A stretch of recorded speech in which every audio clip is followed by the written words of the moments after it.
یردوکم بعد ایمانکم کافرین وکیف تکفرون وانتم تتلی علیکم آیات اللہ وفیکم رسولہ ومن یعتصم باللہ فقد ہدی الی صراط مستقیم. یعنی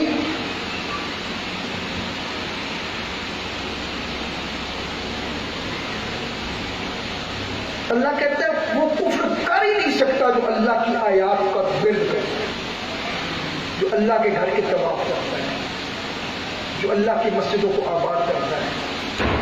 وہ شیطان کے جنگل میں نہیں آ سکتا. اللہ کہہ رہا ہے تو یہودیوں نے آگ کا وہ سوئچ بند کر دیا، وہ فیوز اڑا دیا. اس کو پتا تھا کہ خیر کا رستہ یہ والا ہے. سمجھ آ رہی آئیے؟ خیر کا رستہ یہ والا ہے.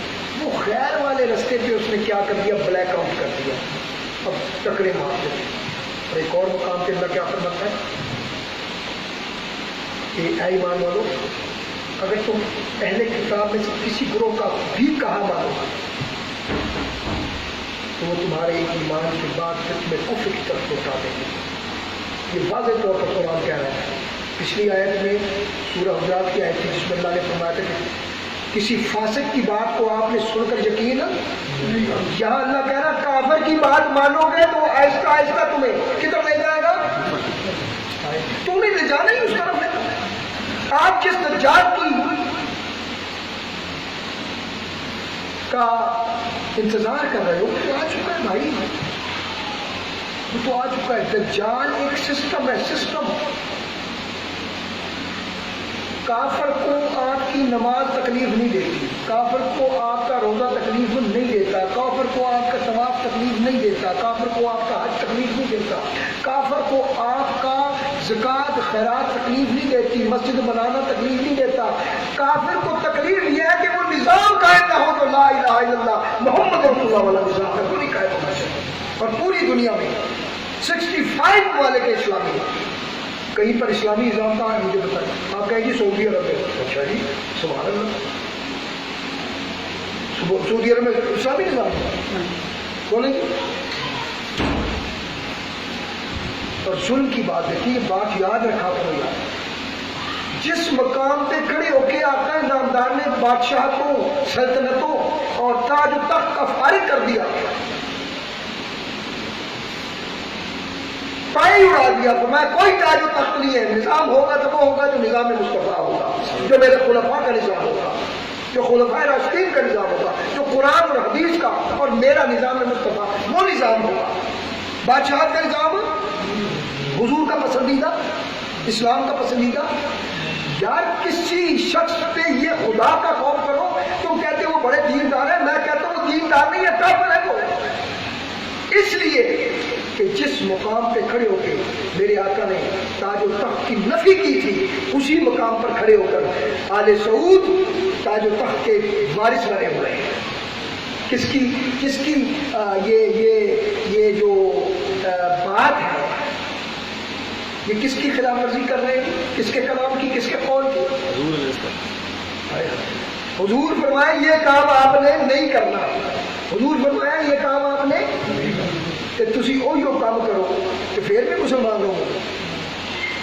سوچیں آپ کا اچھا لوگ کہتے ہیں بڑے اگر وہ اتنے گناہ گار تھے تو اللہ تعالیٰ نے مکہ اور مدینہ کی اور پورے عرب کی انہیں بادشاہت ہے نا. اس کا جواب ہے. اس کا مطلب ہے کہ اللہ تعالیٰ اپنے پسندیدہ بندوں کو بادشاہت دیتا ہے، بالکل ٹھیک. لیکن بھائی بات سنو، پہلے یہ تو بتاؤ یہ پسندیدہ ہے. ایک اگر ان کی بادشاہت اللہ کی مرضی سے قائم ہے اور یہ واقعی اللہ کے پسندیدہ ہے تو پھر ایک دور بیت اللہ پہ وہ بھی گزرا ہے جب بیت اللہ میں بت رکھے ہوئے تھے. کیا رکھے ہوئے تھے؟ اور ایک دو بت نہیں تھے، 300 اوپر نیچے اندر بات تھے کہ نہیں تھے؟ اور رسول اللہ بھی اوپر موجود تھے. بولو جی. سرکار کی ولادت ہی مکے میں ہوئی. سرکار 40 سال تک ان بتوں کو دیکھتے رہے. اعلان نبوت کرنے سے پہلے، اعلان نبوت کے بعد بھی 13 سال پھر وہ بت وہیں تھے.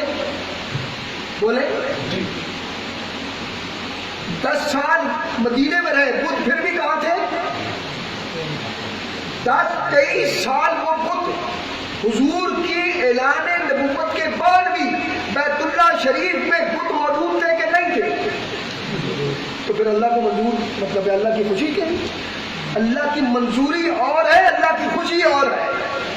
ہاں جی، اللہ کی منظوری اور خوشی. اللہ تعالیٰ نے شیطان کو یہ کھلی چھوٹ دے دی کہ تو گمراہ کرنے پہ لگا ہے. تو میرے بیت اللہ میں بت رکھوا دے، تو مسجدوں کو بند کروا دے. تو میرے نبی کے مدینے میں کھڑے ہو کر، مکے میں کھڑے ہو کر، جہاں پر خلافت کا نظام ہونا چاہیے تھا، وہاں کھڑے ہو کے اعلان کر کہ اب نبی کی خلافت والا نظام نہیں چلے گا. صدیق اکبر کی خلافت، عمر کی، عثمان کی، علی کی خلافت نہیں چلے گی.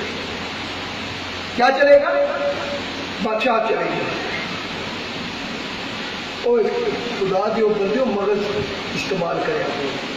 اللہ رب کریم یوں بھی آزماتا ہے، یوں بھی آزماتا ہے. اللہ نے فرمایا تمہیں تاج بھی دیتا ہوں، تمہیں مال بھی دیتا ہوں، تمہیں سونا بھی دیتا ہوں، تمہیں تیل کی دولت بھی دیتا ہوں. اب دیکھوں گا یہ سب کچھ لینے کے بعد میری نعمتیں تم نبی کے قول کو پورا کرتے ہو یا شیطان کے قول کو پورا کرتے ہو. سبحان اللہ. کوئی شیطان کی بھی کوئی ہے اس دنیا میں؟ ہے کہ نہیں ہے شیطان؟ اس کا بھی کوئی زور، اس نے بھی کچھ مانگا ہے اللہ سے. اللہ نے کہا تھا جو میرے ہوں گے وہ تیری طرف نہیں آئیں گے، الا عبادک المخلصین. اور جن کو میں پسند ہی نہیں کرتا وہ جو مرضی جہنم میں جائے. تو پھر اب سوال قرآن کی روح سے یہ ہوا کہ یہ اللہ کے پسندیدہ نہیں، یہ شیطان کے پسندیدہ ہے.